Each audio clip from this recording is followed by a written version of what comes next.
আসসালামু আলাইকুম। আমি এখন বিশেষ কনফারেন্স 40তম প্রিলিমিনারি অ্যাসাইনমেন্ট ৭ সিলেবাস সাধারণ বিজ্ঞান কম্পিউটার ও তথ্য প্রযুক্তি বিষয়ের 15 নম্বর প্রশ্নের সমাধান নিয়ে হাজির হয়েছি। এটি হচ্ছে প্রোটিনের রাসায়নিক উপাদান কি?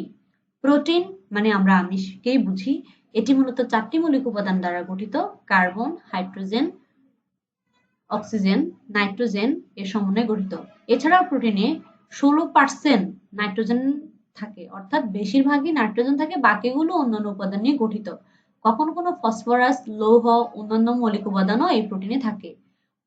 প্রোটিন হলো অ্যামিনো অ্যাসিডের জটিল যৌগ।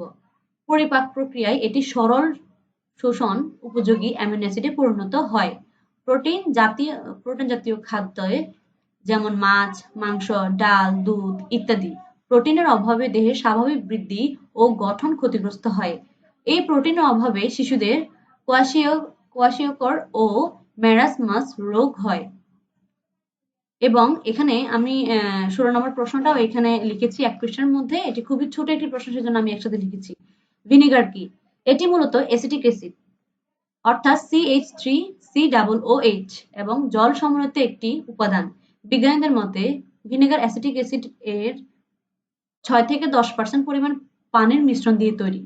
এটি মূলত বিভিন্ন ফলের রস দিয়ে তৈরি করা হয়। এটি রান্নার কাজ ছাড়াও বিভিন্ন রকমের রোগ নিরাময়ের ক্ষেত্রে এই ভিনেগারটা আমরা ইউজ করে থাকি। এটি দুই ধরনের, সাদা ভিনেগার এবং অ্যাপল সিডার ভিনেগার। ধন্যবাদ। এই অ্যাসাইনমেন্টটি আপনারা আগে পড়বেন, পড়ার পরে সুন্দর মতো অ্যাসাইনমেন্ট নিজের মতো তৈরি করবেন। পরবর্তী ভিডিও দেখার আমন্ত্রণ রইল। আর অবশ্যই চ্যানেলটি সাবস্ক্রাইব করবেন, লাইক করবেন এবং শেয়ার করবেন।